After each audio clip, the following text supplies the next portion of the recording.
everyone. Today we are going to be looking at Topic 5, Lesson 1, The Tang and the Song, Dynasties in China. Lesson 1.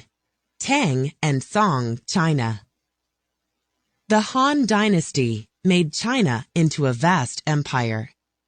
The fall of the Han in 220 CE left China divided, only to reunite and experience a golden age under two strong dynasties, the Tang and the Song.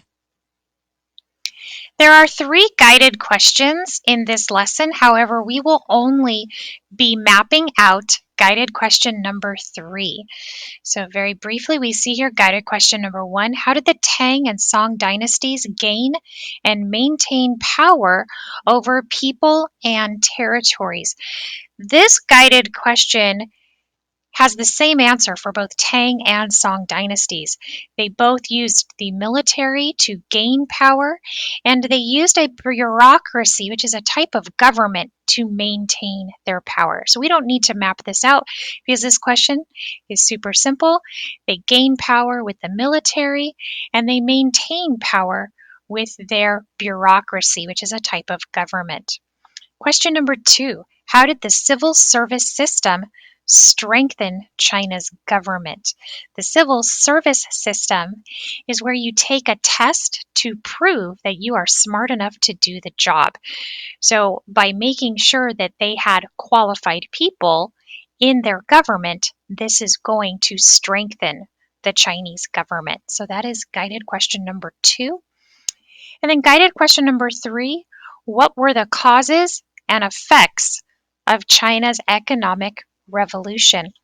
This one is much more in-depth because we're going to look at 3 main causes: agricultural causes, commerce causes, which means business, and industry. So between these 3, agriculture, commerce, and industry, we'll be able to see China enter an economic revolution.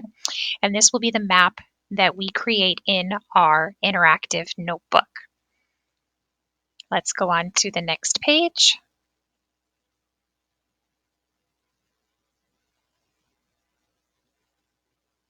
What was the Tang Dynasty? For hundreds of years after the fall of the Han Dynasty, several kingdoms competed for power. The short-lived Sui Dynasty reunited China between 581 and 618. The next dynasty, the Tang, reigned for nearly 300 years.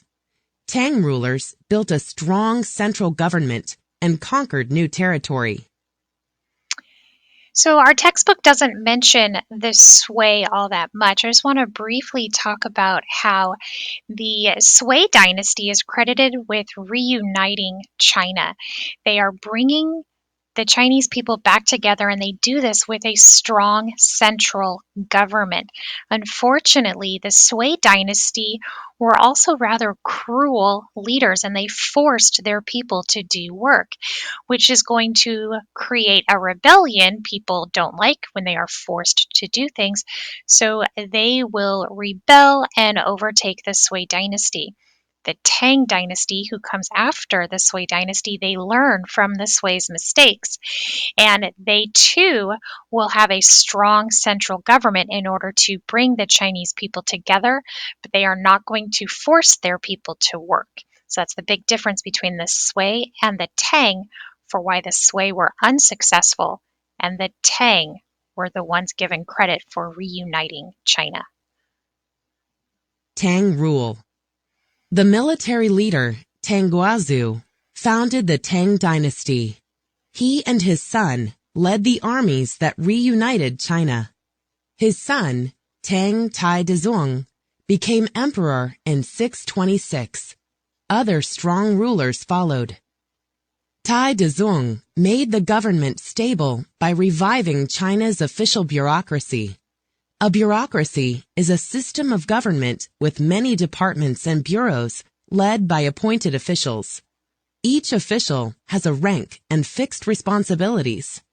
In setting up this bureaucracy, Taizong wanted to create an efficient government. The departments created under Taidzhuang remained the core of Chinese government until the early 1900s. Under Tang rulers, China grew to its largest size up to that time. The military expanded the borders and protected the growing population. In the late 600s, Wu Zhao became the only woman to rule China on her own. Empress Wu was capable and ruthless. She believed a ruler should care for people as a mother cares for her children. A flourishing capital.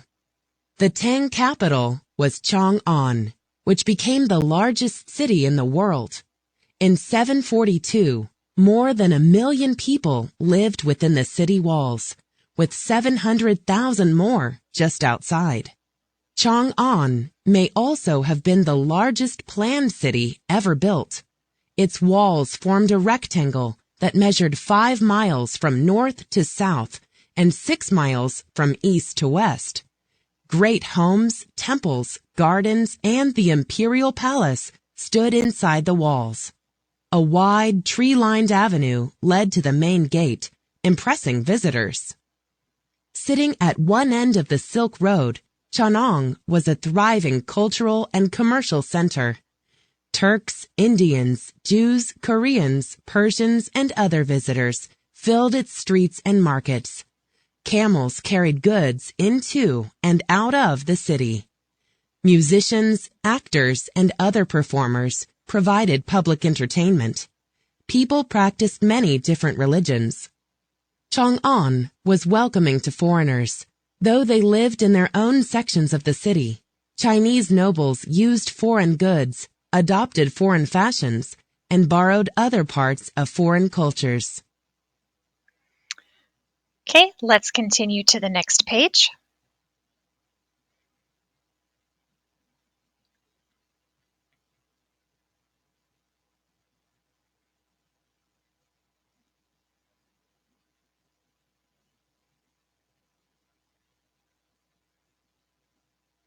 So the reading is going to be underneath the map. The Song Dynasty. Eventually, the Tang dynasty fell. After a period of unrest, a new dynasty arose. Fall of the Tang. For much of Tang rule, China was at war with neighboring peoples. This allowed military leaders to gain power. Drought, famine, and high taxes led to problems at home. In the late 700s, several military leaders rebelled. Although the government survived, it had less control. Military and local leaders took power. Neighboring peoples attacked and often took land. Revolts became more common. In 907, a military leader overthrew the last Tang emperor. Rise of the Song. For more than half a century, China had no clear ruler. Different people ruled parts of China, and neighboring peoples took more land. In 960, a military leader united much of China and began the Song dynasty. It ruled China from 960 to 1279. To protect the empire, Song rulers kept a huge army.